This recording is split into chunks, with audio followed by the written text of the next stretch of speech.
Well, welcome back to Monster Consortium. I'm Sean Prober, and once again, I'm joined by the intrepid George McMillan, where are you today, George? Oh, I'm in Thailand. Thailand. I'm All right. waiting for some paperwork because I want to go look at some stuff in Cambodia and Laos. It's like a good time. So our aim here has always been to kind of strip away the nonsense between the propaganda departments around the globe with their respective news agencies now. You have the United States, Russia, China. Pretty much every country seems to have their own outlet. With all that misinformation has a tendency to be rather ubiquitous. Something we've seen for years in American journalism, especially, is armchair psychology. Now, as someone with a background in psych, such diagnoses from afar really contradict the ethics of the entire field. So it's always shocking when you see these things pop up. These diagnoses are often sensational and biased and silly at best. And rather than discuss the geopolitical reasons for actions, we get explanations that boil down to Putin being a psychopath who's behaving psychopathically.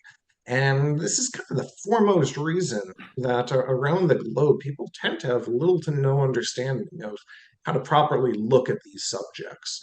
Now, George has spoken and written a ton about the power centers around the globe and the grand strategy that we're all being forced to play out. Whether we're discussing China or Russia or the US, each is facing a similar conflict. There is expanding powers with infinite desires, working within a framework of a globe with limited resources. The conflicts in which we find ourselves are better explained through the framework that that we're uh, no, instead of just saying that people are going crazy, by looking at kind of resources, trade routes, and the such, we have a bit better understanding. So to start, let's dive into what's going on in Ukraine and the original power center strategy of Ambassador George Kennan in 1947. So, George, kind of who are the players here when we talk about the original five? Yeah, what I've been doing on my other channel is that really, several hours, like 14, 15 hours of videos on grand strategies in a Promethean dime. That's political, military, economic, social, infrastructural, informational, and dime is diplomatic, infrastructural, military, economic. I've been talking about these instruments of national power and form in terms of economic development theory and Clausewitzian symmetrical and asymmetrical power relationships.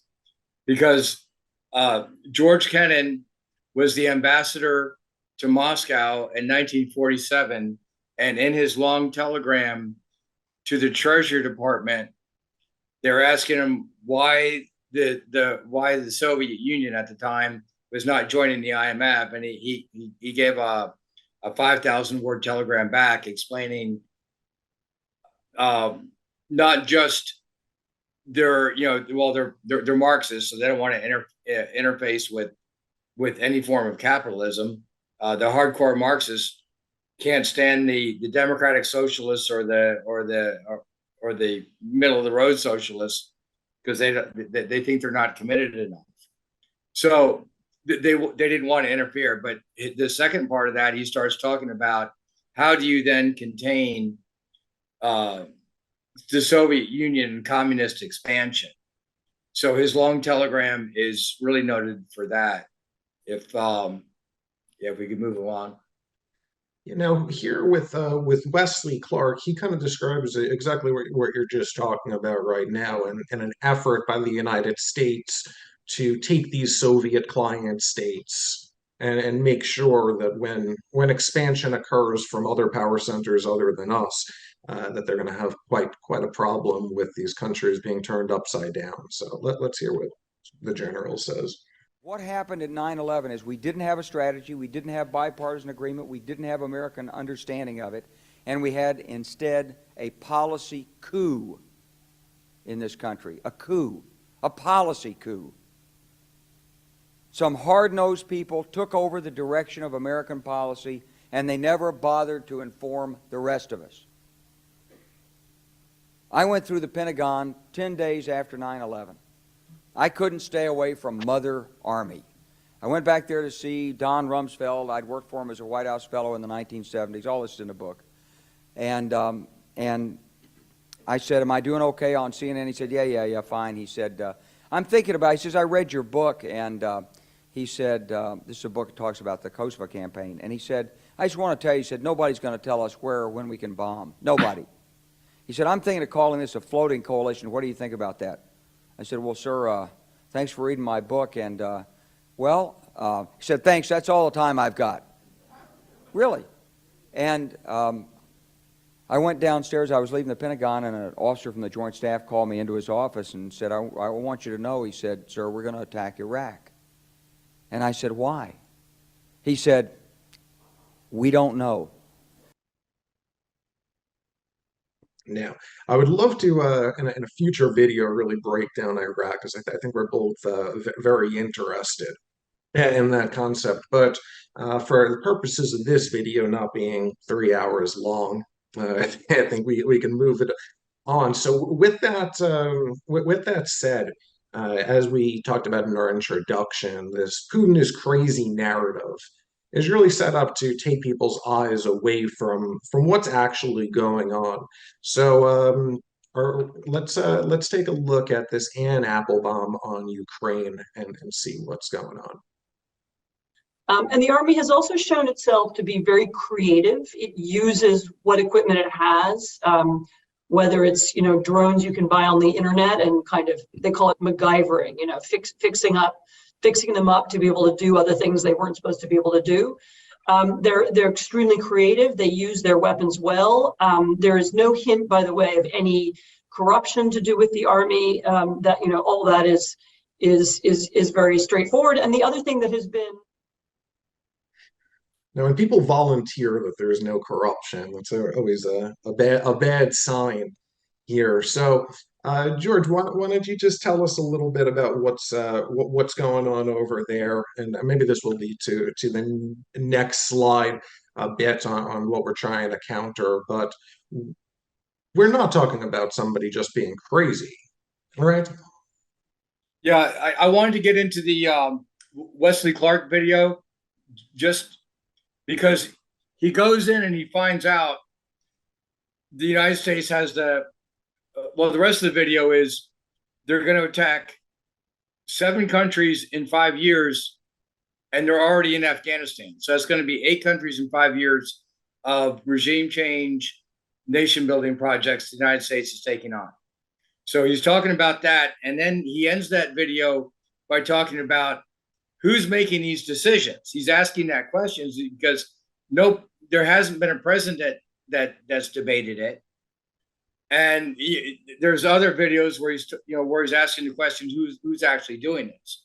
And the answer to that question, again, I go into detail in my other videos about this, but the John Foster Dulles and Alan Dulles worked for Sullivan and Cromwell in Manhattan. It's it's a law firm that specializes in connecting big finance and U.S. multinational corporations with their overseas operations. Then Alan Dulles went to be in charge of the CIA. John Foster Dulles was Secretary of State during the Eisenhower administration. And then that was the connection between those two agencies, big finance, and the multinational corporations that carried forward. The other thing is the OSS going to the CIA took graduates mainly out of the Ivy League, especially the grand strategies classes. In this case, it's basically Yale and Harvard. Mackinder started the grand strategies, land power versus sea power strategies, heartland versus peripheral strategies in 1898 in Oxford. A guy named Nicholas Speakman, a Dutch maritime sailor, went to Yale, got his PhD, and started the grand strategies classes there. And ever since then, the intel agency's taken people out of those operations Anne Applebaum, Donald Kagan, the father, and then Frederick Kagan and Robert Kagan. Kimberly Kagan is head of Institute for Study of War. Frederick Kagan is at AEI, American Enterprise Institute. Robert Kagan is at Brookings Institute. Fiona Hill, I did a video on her. She worked at Brookings Institution also, and was a linguist at Oxford. So they're drawing from really just very few programs, and they're making the decisions. And they're making the decisions basically off of geopolitical infrastructural projects. And then they're saying that they're making that Putin is crazy. So it's a diversionary trick. And we're going to go through that here. It doesn't matter whether it's the Fiona Hill interview with Rex Friedman that I commented on a few weeks ago or last month, or Bill Kristol, or the CIS videos about the 1 year anniversary. They all try to say Putin's crazy, he's acting for no reason. So I'm saying this is not a psychoanalysis issue. This is a geopolitical choke point issue. Russia's got basically three ports in the whole country: St. Petersburg, Rostov-on-Don and the Azov Sea in Crimea, and Vladivostok. Each one is bounded by several checkpoints, and we'll get that in the videos. But in this slide right here, this is Michael Whitney and UN's report on February 14th, 12 days before the invasion, talking about why the real situation, the real reason why the United States aggressively went after Poland and Ukraine and Georgia is to block in Russia's ports and pipelines and tax the hell out of their oil and natural gas payments in an effort to separate Russia from Germany. So yeah, we can move on to next. So with the Nord Stream pipeline, this connection was very, very close to occurring. And it seems like now with the Ukraine conflict, that really put a snag in this merging of Russia and Germany. And we've talked in previous videos about just how long there have been efforts to make that connection. So let's actually name our five industrial power centers so people can know what we're talking about here. Yeah. Kennan's original five: the United States, the United Kingdom, the Rose and the Rhine Valleys in Germany, Japan, and the Soviet Union. So this was in 1950. So just from the looks of it, with agencies like the European Union or the emergence of India as a superpower, these might have changed over the years. Is that correct? Correct. Yeah. So yeah, the original ones: United States, the UK, Germany, France, and Japan and Russia. So that's formulated 48, 49, and 50. He articulates it in 50. If we can go to the next one. So then after Mao Zedong takes over in the mid-50s, that the concept changes. North America is power center number one. Western Europe is power center number two. Japan and the Pacific Rim is, to actually include Korea, is in power center three. So now you have five power. This is a five power center format. Russia is a communist country in power center four, and China is a communist country in the mid-50s in power center five. They're not yet an industrial power center, but Russia was trying to help them get down that learning curve. So for intents and purposes of this argument, they're an industrial power. So now Speakman's buffer zone theory comes into play. You want to hem in the Soviet Union and Eastern Europe. You want to move into, Alan Dulles moved, and the Great Britain moved into Iran and Central Asia. Britain was always playing the great game against the Russian Empire, then again the Soviet Empire, out of India into Afghanistan and Central Asia. And then, of course, the colonial powers, UK and France, were in French Indochina. and the Brits were in Hong Kong, Macau, and Shanghai. So this idea of working the coastal sea powers against the interior heartland has always been part of British foreign policy for 250 years. The United States picked it up, and it's written in the formal theories by Halford Mackinder, Speakman, and then Brzezinski plays off of it, and Wolfowitz doctrine plays off of it, just like the Rand doctrine, but they don't mention it. They don't mention where these theories come from. So we're sending it here. I mean, I'm discussing it here because Wesley Clark isn't sure where this is coming from, how it got here, and how such a small group of people have taken over the intelligence community and the Pentagon. So that's how that's happened. All right, let's take a deep dive into Russia right now and see what's going on there. We have Russia, the number one energy producer of the world, wants to integrate their pipelines, get their products out there, get products in. So what are we looking at here from the Russian perspective? Well, here, what the Whitney article focused on was the connection between Russia in Power Center number one and Germany in Power Center number two. You know, he says German specifically, but I open it up for the whole German-speaking world because you have such industrial power in Switzerland, German-speaking Switzerland. Liechtenstein has Hilti Tools, small country, but it's got a big tool company. And Austria's got a bunch of super high-tech, great machine tools.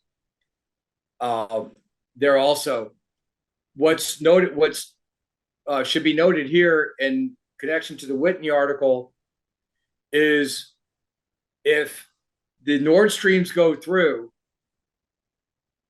okay, it's going through under the ocean, so the United States can't influence. They can't spend billions of dollars in influencing the elections in the Baltic Sea. So the reason for the Nord Stream was to get around the different color revolutions that the United States was doing in Eastern Europe. So if the pipelines don't go through any of the other countries, it shouldn't be a problem, right? But no, it's a bigger problem, because then if what Whitney was arguing is if Russia connects the Nord Streams to Germany, it's not only Germany that would eventually pay in rubles, it's also the German-speaking world, but it's actually also the whole Danube River country, because they could trade in euros, and then only Germany would be paying in rubles. But in effect, the de facto 6 to 10 countries would probably exit the petrodollar. You would have a collapse of it. I don't want to get too bogged down in this, but basically the external demand for the US dollar would collapse.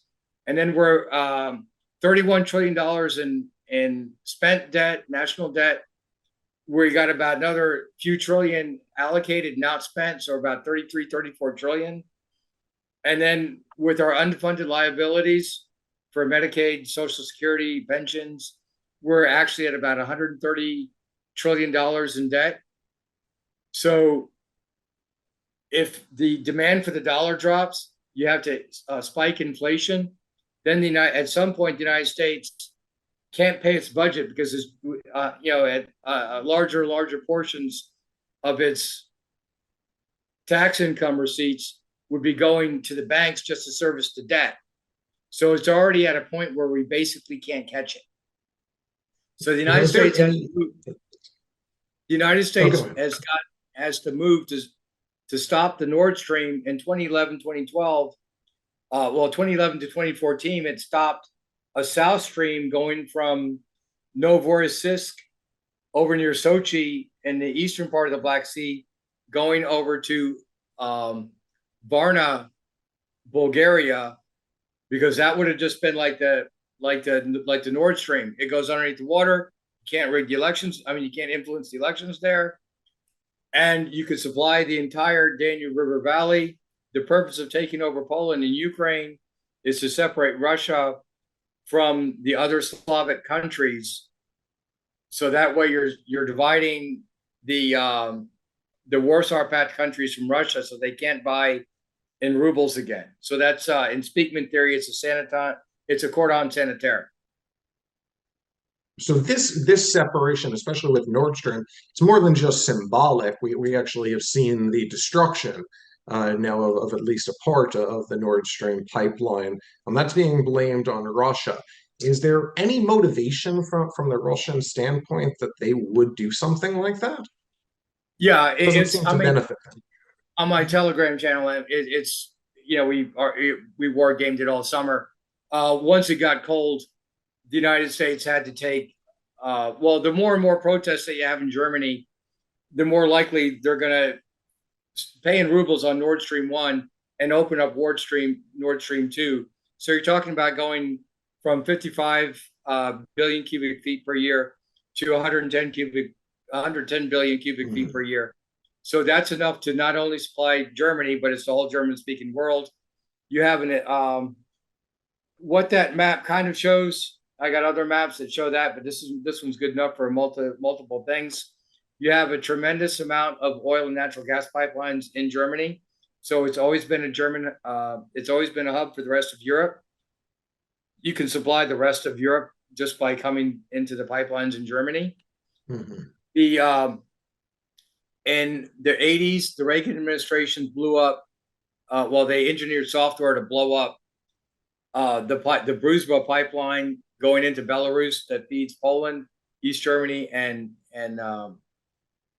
it goes through Ukraine too, and then goes into Czechoslovakia and then East Germany also, and then Austria. So they blew that up to stop the dependence of, at that point, it was Austria and West Germany from signing a deal with Russia as the Berlin Wall was falling.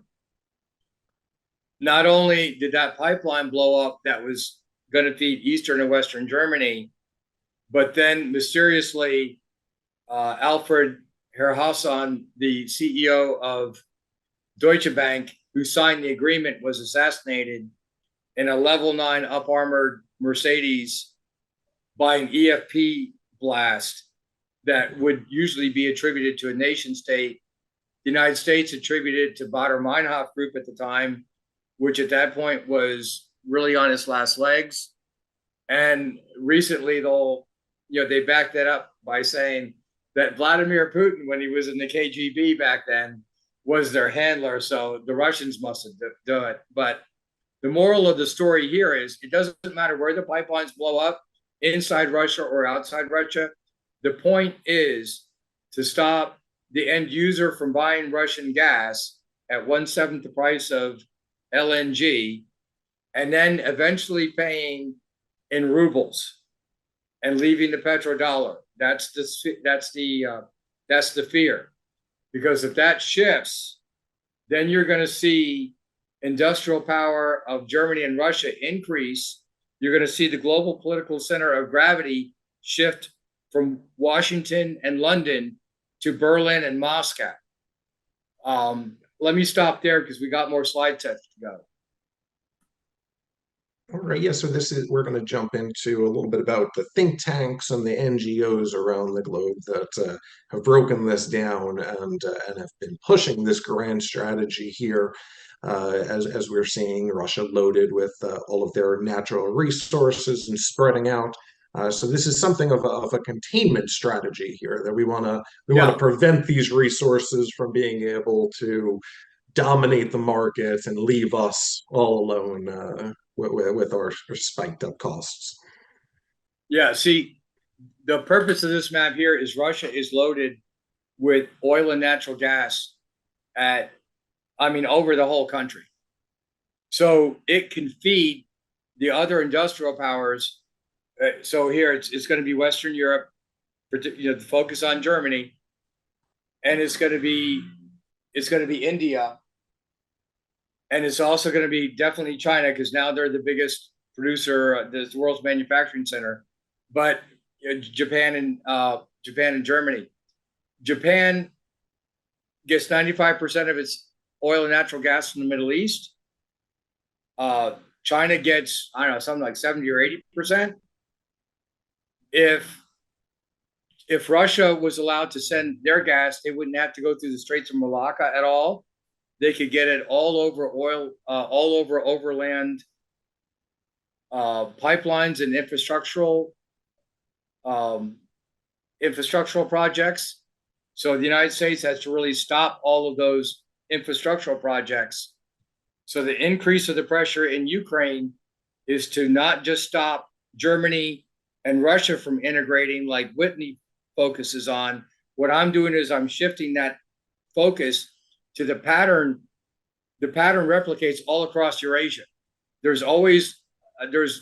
Russia is a couple of infrastructural projects away from integrating, where you have 5 power centers in the Russian camp, leaving the United States isolated in North America by itself. So they stopped the Nord Stream, they stopped the South Stream. They're trying to stop the international North-South trade corridor with India. They cannot stop the integration of China and Russia because it's all over land. Actually, Blinken just went to Uzbekistan and Uzbekistan and Kyrgyzstan to try to stop a lot of that. Kazakhstan. So, well, they've been to all of them, but anyway, it's to stop that integration.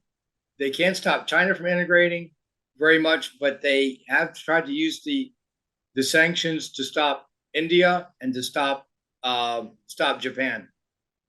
Yeah, it has seemed like now with Russia kind of alienated from the rest of the world that we have. It seems like we've given up on this attempt to break up Russia and China. It seems like at this point we're almost doing everything possible to keep them together. Yeah. There you go. So, yeah, here I've done about 14 hours of really super in-depth discussion on this topic, because you have several generals that don't know where these policies are really coming from, because these grand strategies classes are only taught at a few schools. Brzezinski's book, The Grand Chessboard, he says, oh, the old theories are outdated. Well, the geology stays the same. That's the constant, is the geology. The technology's changed. So the same strategies still work, but with updated infrastructural ideas. So when you're talking about, so I mentioned PMISI and DIME analysis. It's the infrastructural integration that leads to the economic integration, that leads to the diplomatic integration, that leads to the military integration. Once you have shared assets and you spent trillions of dollars, or billions or trillions of dollars over the years, and building up these ports and pipelines, well, then of course you use your police and your gun carriers to make sure that they stay safe. So yeah, I did a few hours. Well, I did several hours of videos on that on the Working Brother channel and my own channel. So now, this strategy of containment, as we were just mentioning, this is nothing new, and this it was introduced obviously with George Kennan many years ago. Yeah. So what exactly is going on here? This is essentially the effort to keep these power centers contained and let the United States or let the West kind of monopolize how these arrangements are made. Yeah, what I want to go through here real quick and then move on to the next one. Because like I said, I got the long form and the other ones. They started the strategy of containment here. When the Dulles brothers, Stephen Kinzer wrote a book about it. The Dulles brothers really started a lot of the regime change destabilization strategies in Southeast Asia and Latin America during the 1950s. Those regime change destabilization strategies have actually been persistent in the intelligence community. And then with Brzezinski, it went in Operation Cyclone in Afghanistan, late 70s, early 80s. It went to, it shifted the regime change destabilization strategies from Latin America and Africa to Central Asia. That was the big switch there. After global war on terror, GWAT, the United States went to, you can say it went to a regime change nation building strategy, which didn't work out. So one would appear, it appears like the United States has gone back to a regime change destabilization strategies. A bunch of people argue that Mearsheimer, Cohen, well, several others. I list it in my other slide sets. Let's move on.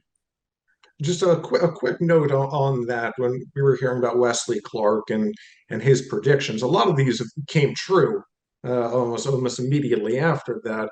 And we have seen, when you look at the foreign policy of the United States in the Middle East, it's hard to really analyze it and not come to the conclusion that the goal is destabilization.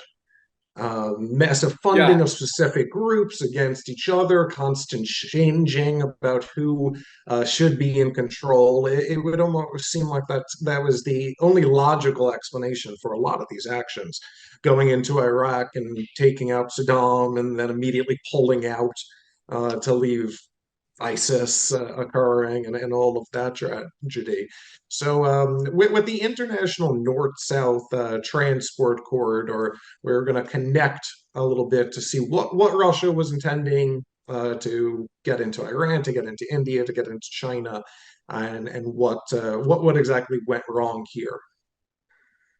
yeah. In my other long form videos, I go into what surrogates they're using into what regions. Well, they're using violent extremist organizations. The Yes. Mujahideen is a conglomeration of a bunch of warlords. Same thing with the Taliban. Hillary Clinton, in her testimony in the Congress, was talking about, some of the groups we're supporting now we funded 20 years ago. I mean, some of the groups we're fighting now in Afghanistan at the time were the ones we were funded 20 years ago, is what she's saying. But And we even see here, that to a lesser degree with Ukraine, with their Azov it's all battalion. over the place. Yeah. But here, the United States pulls out of Afghanistan. India is furious because we not only trained and equipped the Sunni Wahhabi violent extremist organizations once, but we came back and we funded them with $80 billion of training and equipment. We did it again. Yes. And there's still groups operating out of Faizabad, Afghanistan, Islamic Uzbekistan movement, the Sunni Tajik Taliban, East Turkestan movement. Each one of those groups has the goal of obliterating one of the country boundaries, reuniting the Khorasan, and then fulfilling end times prophecy by going through Iran and attacking Israel. That's their end times prophecy goal. So that being said, the United States, that's why India is very angry at the United States for leaving such a huge problem right on their doorstep in Pakistan and Afghanistan. Now, some of these groups are blocking that international north-south trade corridor. What this is India is furious at the U.S. Dalip Singh, one of the deputy national security advisors, wanted India to stop that INSTC and follow the sanctions. Modi's representatives sent them packing. Modi immediately flies to Moscow and expedites that. They've been using Bandar Abbas. It's a shallow water port right across from the Strait of Hormuz. They can get on the railway system, go through they can go on either side of the Caspian, Azerbaijan or through Turkmenistan. But then Russia can trade oil for all the industrial products that they need from India. But they really need a railroad to facilitate that. And they want to stay away from the Suez Canal, Strait of Gibraltar, and the other choke points going through the English Channel, the Copenhagen Straits, all of that. They can eliminate that by going through the INSTC. What they really need is that port in Chabahar fully developed. It's got 4 operational ports. It's got highways, but it lacks about 500 kilometers of railway between Chabahar and Kash. They already completed the railway from Zahedan to Kash. So they're about 1/3 done with the project. That should be done, I think, within the year. When that happens, Russia can start importing a lot of technology and know-how from India. The United States has been exporting our businesses overseas to India and China for decades now. And now a lot of our technology that's in India and these big industrial centers, they're outside Delhi, they're outside Mumbai, they're all over the place. It's not too difficult for Russia to hire away that talent at twice the price. They don't care. They can give oil away. They got it. This comes out of the ground for them, right? They can import a lot of that technology, and with their strategy, they can do it. Well, they're using an export-led growth strategy to fund an import substitution industrialization program. An ELG to support an ISI program if we're going to use development economics speak. So now I think the public kind of has a grasp on the battles for resources, but as you're saying, we're seeing the need to be able to move these resources, and these routes are just as important as anything. And we're seeing exactly that if you take a look at this graph or this map, that this battle for routes is really kind of the main thing that we're seeing. Yeah, this comes from I think Marsh McLennan, Brink News, big huge consulting firm. This is the amount of trade that goes to the critical choke points. Yeah. You have up top, you have a huge amount going through the straits up near Copenhagen and Malmo. You have the Bosphorus Dardanelles Straits in Istanbul, Suez Canal, the Bab el Mandeb Strait across from Djibouti, which United States has Camp Lemonnier there, and China built a base right there in the Red Sea also. The big sticking point here, though, is the Strait of Malacca.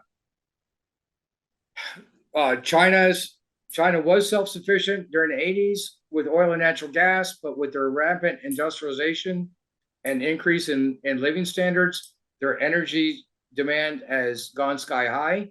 So they've gone to massive coal producing and massive oil and gas importation from the Middle East. They're very susceptible to U.S. naval interdiction at that Strait of Malacca. So their game plan over the past 20 years has been to mitigate that by doing the Silk Road strategies. To do the Silk Road strategies, there we go. They'll build of upgrading the railway program, the railway projects of the old Soviet system to upgrade it with modern trains. And also they started building oil and gas pipelines that go Beijing and then Shanghai and everywhere else. It says as the major international pipelines on it, not the individual grid system. But yeah, they've also quickly in the 90s started building the pipelines into Iran.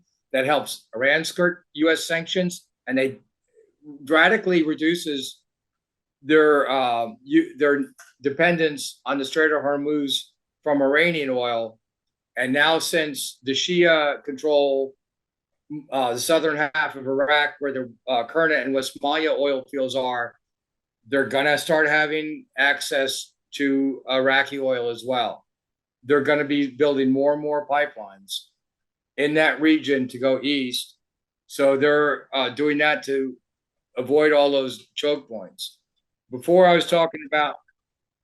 So this is something of a backup plan for what we're seeing. I want to hit China Japan Sea. real quick, because like I mentioned before, while we got this map up, Japan gets its oil through the same Malacca Straits. If there's any trouble in the Malacca Straits, doesn't matter which side Japan is on, they're also choked off from oil. They can get 100% of their needs from Sakhalin 43 kilometers away, or was it 43 miles away? It's not that far. Their economy would totally crash if there's a war between Russia and China, or a disturbance between China and Taiwan. So Japan is giving lip service to the Biden administration, and as far as respecting the sanctions on Russia. On one hand, they also bought back in the Sakhalin projects, and they're still, we'll look at that. They're still looking at that Hokkaido to Sakhalin tunnel project. We could. And now it's speeding up more and more, as you were saying, with Russia kind of alienated from most of the world. This connection to China becomes even more vital. So by switching to this land power integration, we're kind of eliminating the threat of the American Navy and the American dominance of the trade routes over there. So what exactly is going on right now? With this? I want to point out a couple things on this map. The Russians really, they're Christian, they're Europeans, originally from Sweden and from Finland, from 2,000 years ago. They spent a lot of money on building up that Yamal project and sending it to Poland and the Nord Stream project in the St. Petersburg area. Obviously, they can't use that anymore. That's what started this trouble of the rapid expansion of NATO East. Again, I covered that in my long form videos. The expansion of NATO to the East is about exacting transfer fees to price Russian oil and gas. It's basically a huge tax on it to make it less competitive. All right, so you have that integration going on in this map, but had the Russians spent the same money basically and sent that money to China, the integration between Russia and China would, that would be a devastating blow to any leverage that the United States would have in a land power versus sea power containment strategy. They have the power of Siberia strategy, pipeline infrastructure. There's plenty of oil and gas fields in the far east of Russia. There's also some in that area of the big lake there. I can't remember the name of it. The Baikal Lake. They're also sending that oil and natural gas around. So they're trying to build that pipeline, because wherever that pipeline goes, there's oil and natural gas pipelines along the way. And on the dotted lines there of the Yamal pipeline, that's what they want to build through that gap between Kazakhstan and Mongolia. They want to build that down to Urumqi, going through. They want to avoid the stands, so they can control it better, and B, the stands are selling the same product, so they're competitors. So they kind of want to keep that a little bit separated. We can. Now, do you think that that's the next site of a random coup developing? The United States is watch Brian Bertolek's channel for that. The United States and my other videos on that. Blinken, the United States is spending a lot of money on influencing the elections there. Let's put it that way. Okay. Okay. So this and that slide set that mentions the 1989 pipeline explosion and the assassination of Alfred Herhausen, the CEO of Deutsche Bank.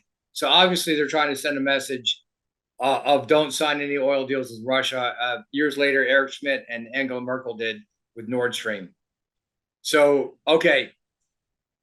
here in this slide, you have the differentiation between the original Silk Road strategy of the late 90s, early 2000s, of China integrating through the stands in Iran to ship as much oil and natural gas over land routes and avoid all points of US and UK naval interdiction.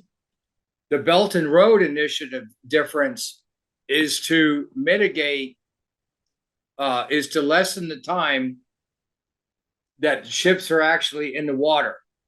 So therefore, they can get from Saudi Arabia or anywhere in the Middle East. They want to build a pipeline into Iran and into Pakistan and up through Kashgar. They built roads and railroads and highways through there. They're damaged because of earthquakes. They're going to get rebuilt. What China really wants to do is build a big, huge pipeline through there, so they don't have to go through any of those choke points, Strait of Malacca or Hormuz. But with the withdrawal from Afghanistan and the $80 billion worth of funding the Pashtun Taliban, the Pashtun are using that money to actually try to obliterate the Durand Line. And there's there just coincidentally happens to be big, huge protests in Baluchistan against the Chinese projects. There happens to be a number of terrorist activities in blowing up Chinese engineers in PKP and up in the Kashmir region. And also, there's mysteriously a lot of rioting and protesting in Sistan, Baluchistan to stop that. Just happens to be where the Cash pipelines and the Gwadar part, the Chabar part are. If we could go on to the next one, because the thing here is wherever there's an infrastructure and pipeline project going on in Eurasia, there just happens to be a lot of riots and color revolutions. A lot of coincidences. It is a one-to-one correlation when you walk around the map. I don't have the time to, we don't have the time here. This is the short-term version here. But okay, with you got the Sakhalin map up, that tunnel over the long run would pay for itself relatively quickly, because right now for LNG, for natural gas, Japan has to use LNG ports to ship it over. So it's better to ship oil. So then you're not making full use of all that natural gas that's in that area. It's not just Sakhalin. They think it's in the Kuriles also. But it's also, that's in the island side. It's also on the land side. This area is just, it's got a ton of it. That one railway project and pipeline project would bring all that oil and natural gas all over the Russian Far East into Japan at a fraction of the cost that they're paying now. And it would be a secure route in an area where there's no terrorist turmoil. Russia is considering constructing a $76 billion tunnel project across the Soya Strait, connecting Japan to Russia. Currently, Japan has zero physical links to the rest of Asia. All people or cargo moving to and from the country have to travel by sea or air. Meanwhile, the Soya Strait separates the island of Sakhalin in Russia and the island of Hokkaido in Japan. It is only 43 kilometers wide and has a max depth of only 118 meters. For this reason, the idea of building a tunnel across the Soya Strait is being seriously considered. Now, this obviously is stalled with everything going on. Another one of those coincidences between the Russia and Ukraine. It's important to note, just you hear about this one pipeline, but as you said, the ramifications of this being completed really rocks the entire world, especially the Western world. Yeah, a lot of people were really miffed by the withdrawal from Afghanistan and the increased pressure in the Donbass. It's not reported in Western news. I don't get my news from Western news sources.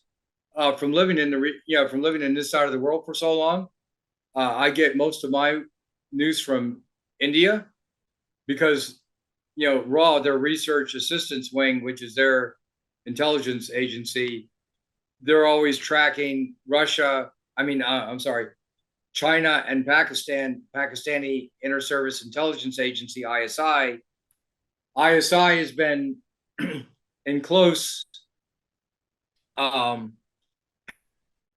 operated very closely with the United States intelligence community. I mentioned Zbigniew Brzezinski and Stansfield Turner in my other videos. They conducted Operation Cyclone with General Zia al-Haq in the late 70s, during the 80s. He's a hardcore Islamist.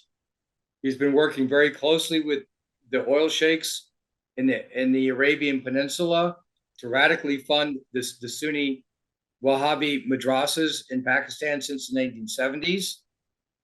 That's endemic in the Pashtun areas. So there's that funding since the 1970s, and the flourishing of the madrasas, especially in the Pashtun areas of Pakistan, means that the Taliban the numbers are far greater than what is publicly disclosed. I mean, by tenfold. It's ridiculous. I think their average. Well, anyway, I don't want to get into the weeds there. I think we're at our conclusion here. Our last slide. Yes, this is the last one. I think it goes to show just how the world as we know it, when we're talking about prices, when we're talking about GDP, it's all contingent on playing this grand strategy.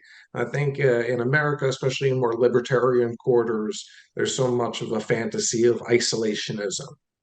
And it seems like when we're breaking it down like this, if such a thing occurred, if we really took it internally and stopped these games, we could see a true collapse, especially with our current debt. It seems like we almost have no choice but to continue this strategy of destabilizing nations and trying to monopolize these routes globally. And obviously that leads to unintended consequences of other people, other power centers fighting back in ways that will vilify, but they seem like they're almost inevitable, given the approach that the West has taken. Yeah, I do. I threw in a hat tip to futurology since we used his video in this slide set.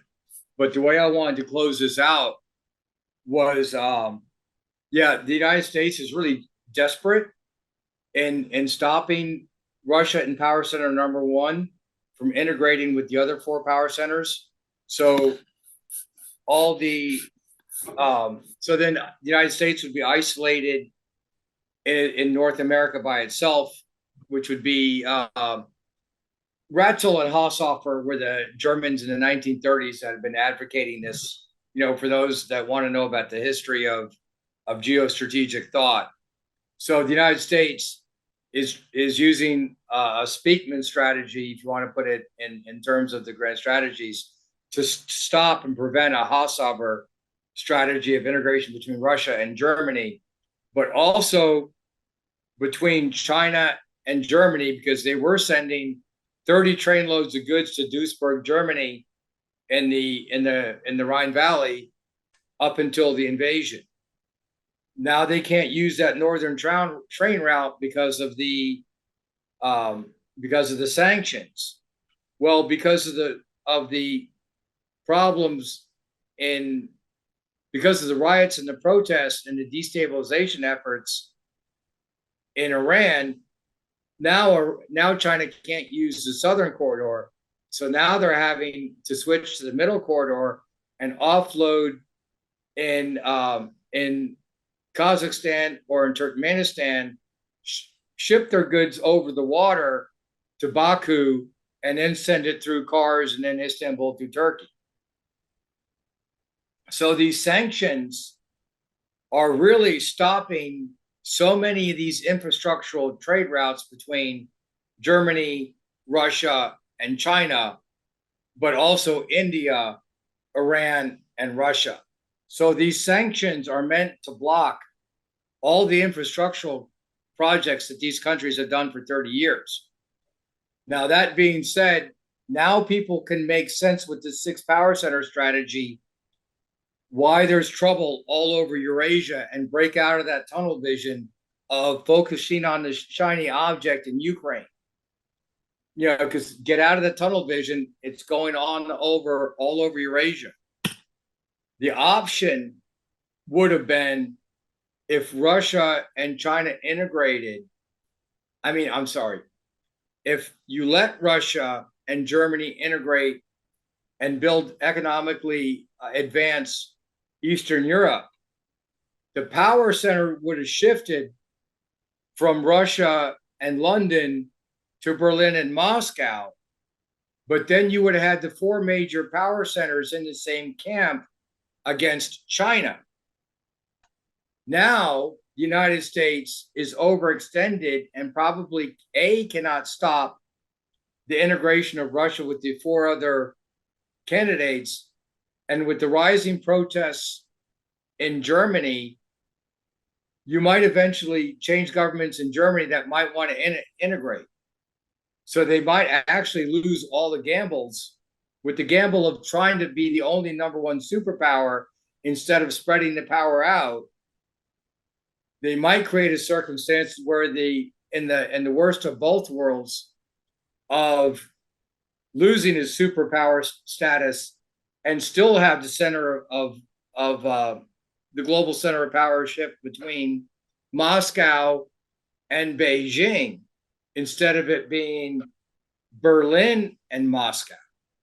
I think I'm probably out of time. I think I should probably leave it there. Yeah, it goes to show kind of one of the initial points that we made in this video of an incredibly powerful policy that no one votes for, no one discusses in elections, no president, no executive branch seems to have much power of this, and we are the unwitting pawns in a grand strategy. So thank you very much, George, for explaining this in a little bit more depth. Hopefully it clears out some of the more hyperbolic rhetoric that we see of this guy has gone mad and is acting in this way. I want to urge everybody to like and subscribe to our channel, share it hundreds and hundreds of times, and get that information out there. Thank you very just much. One more thing. Please. Just to double back to the opening statement, Wesley Clark was talking about, to paraphrase that video, democracies are based on informed consent of the governed. Absolutely. And, what we went through over this video, probably, just there's a very small percentage of the people in the world that have ever even heard of this before. Yeah, I completely agree. Obviously, knowledge is the prerequisite for democracy, and this certainly makes you look at the issues a bit more and wonder how true our democracy really is. So thank you very much, George, and we'll catch you next time.